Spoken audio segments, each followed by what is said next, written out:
Let's talk about mistakes people make when retiring early. First things first, I now have a newsletter. I want you to sign up for the newsletter. It's going to contain special information and resources in helping you build wealth. I'm putting the information on my newsletter and how to sign up in the description box, but I also pin a comment to the top of the comments list so that you can sign up. Let's talk about mistakes that people make in designing early retirement. Early retirement, I define broadly as people retiring somewhere in their 50s. I do have cases where clients have retired in their 30s or 40s, but they're usually extenuating circumstances. Things like a big windfall, maybe a company that was sold, maybe they received an inheritance, maybe they were just really good at saving and managed to amass a fortune. But those people typically are not retiring. They're shifting out of one job or one career into another career. And maybe they're not going as hard as they did earlier in life, but they're still working in some capacity.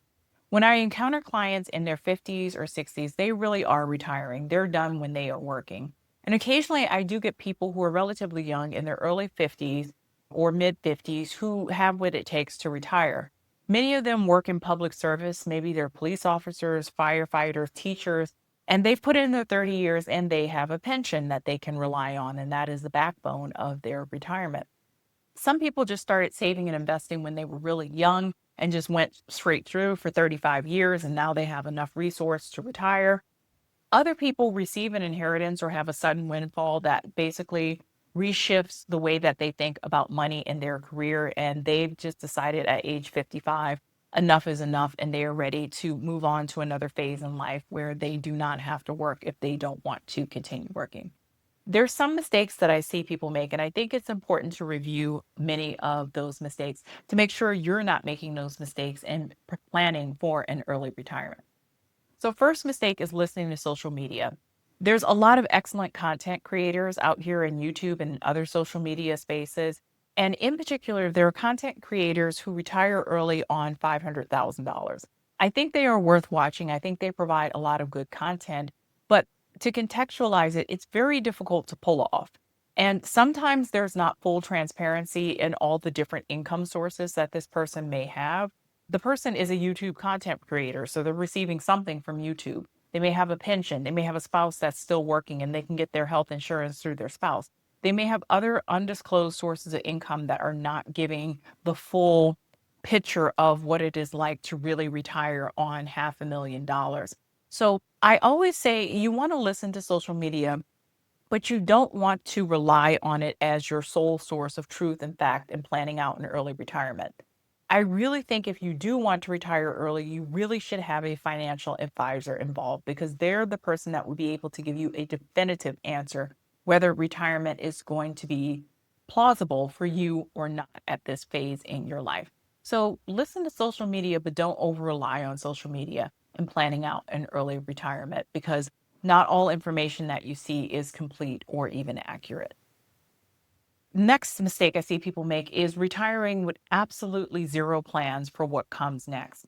Sometimes people do just want to retire and not work. Sometimes it is an encore career that they're planning to take on when they leave their current role and do a completely second career that's not really as heavily dependent on money or resources because they've already done that part of their lives. But the people who really concern me are the people who have absolutely no plans for retirement and have never really conceptualized what their life will look like when they stop working. A lot of people don't realize this, but early retirement can be very lonely because many of your friends, family, and other people in your circle are still working. So they are spending 40, 50, 60 hours a week doing something else, and they don't really have that much time to spend with you.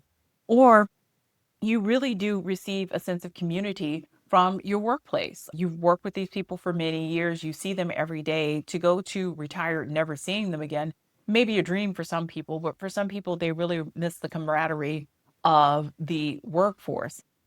Retiring is difficult, especially when you're young. When you're older and you're done, you can retire with zero plans. But I typically like to work with my younger retirees to figure out what is next. So they have something that they are retiring into and feel good about for the next phase of their lives and possibly their careers. The third mistake I see, and this one is big, is not having enough money to retire.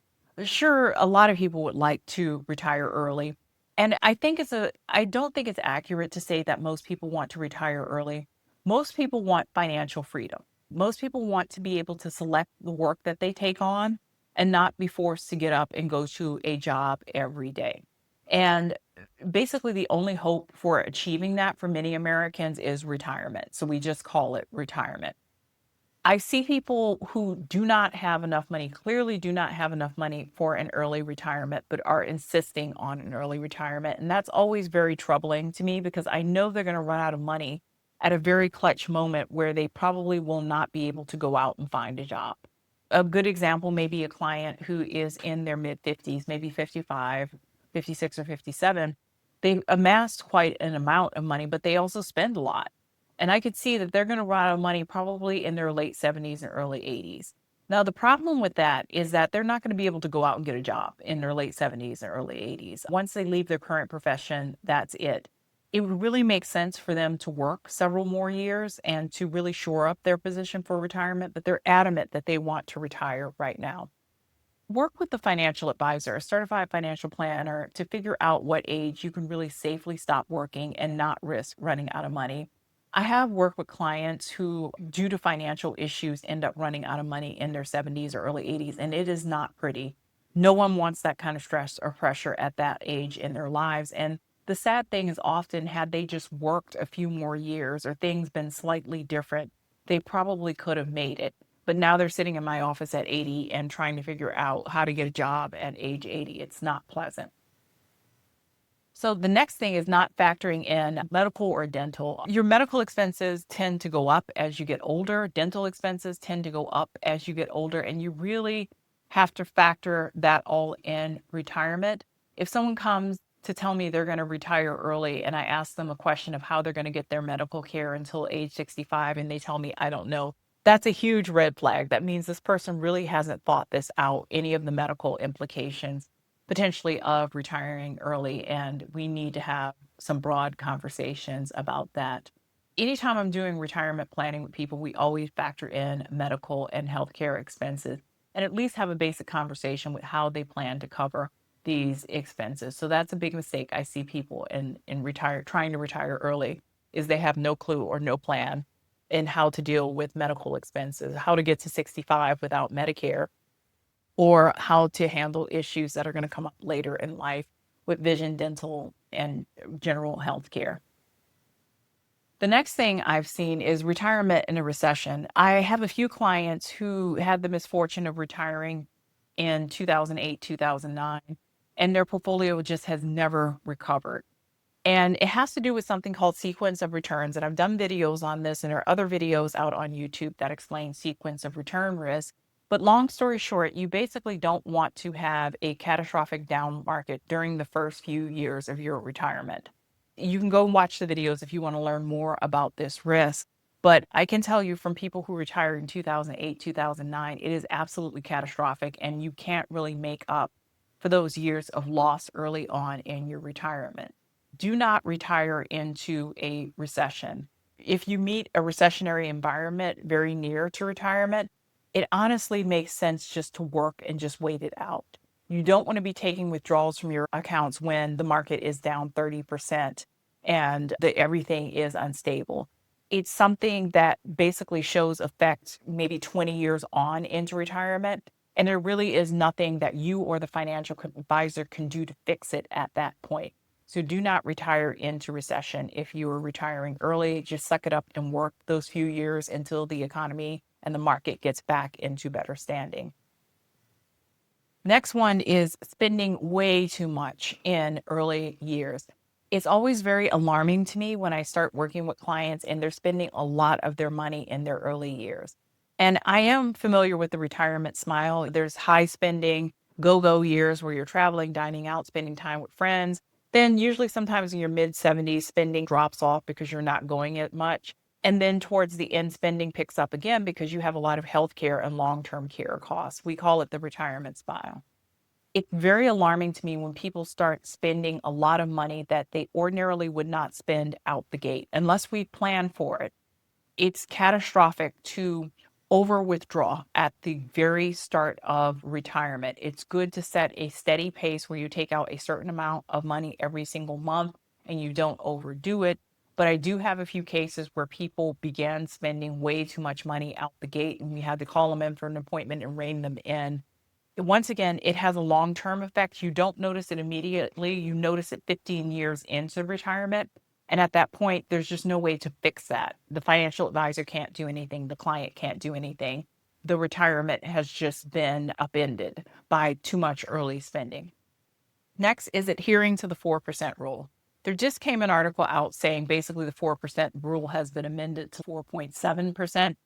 Even with that, the 4% rule or 4.7% rule at this point is not gospel. I think it's taken hold in the common vernacular simply because it's easy. Sometimes financial concepts catch on because it's easy and it's easy to understand, but it's not exactly entirely accurate. There are moments where you can take more out. There are moments where you want to take less out.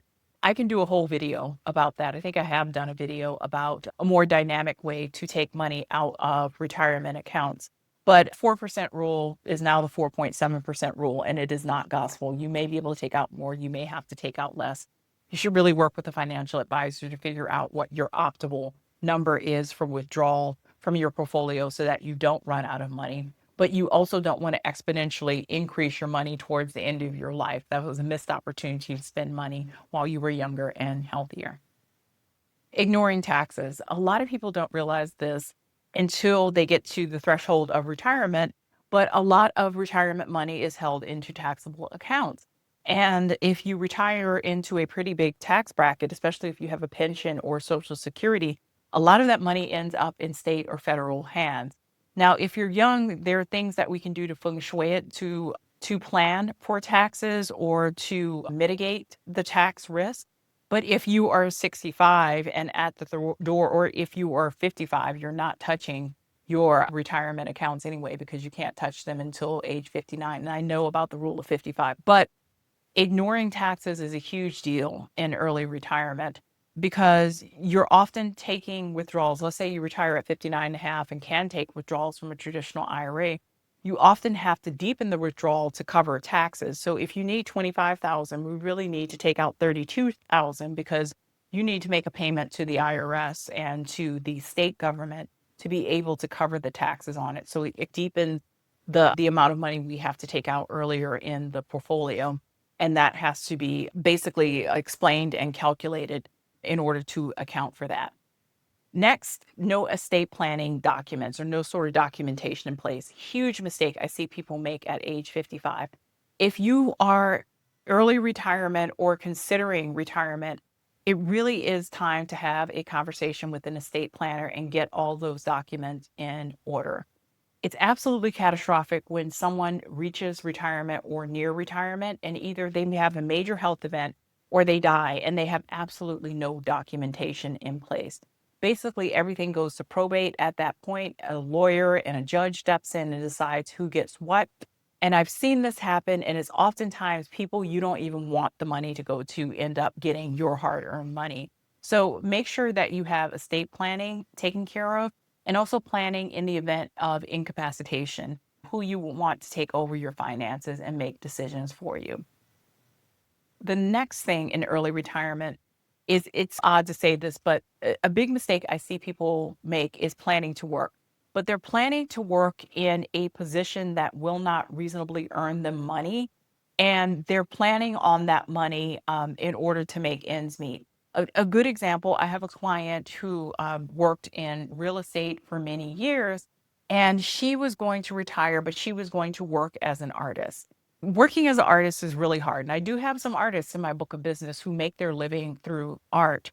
It's very unpredictable income. And if you've never sold pieces before, it's very hard to break into that market. You basically have to work with agents, brokers, and this and that. And in her mind, she was going to make $25,000 to $50,000 a year selling her art.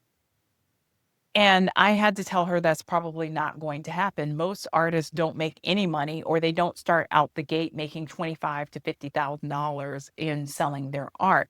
And planning to work is great, but planning your retirement based on the income of that work, when it's a very difficult field, or when that work typically doesn't pay that much out the gate, is absolutely catastrophic. So if you're planning to switch careers and you're planning to work in retirement, I always tell people to interview someone who's doing the work that they want to do. And one of the questions they want to ask about is salary and working conditions, and make sure that actually meets what they want to do for the second act of their career. So there you have it, 10 mistakes I see people make in early retirement. Tell me what you like and tell me what you don't like. And if you found this information useful, please share and subscribe.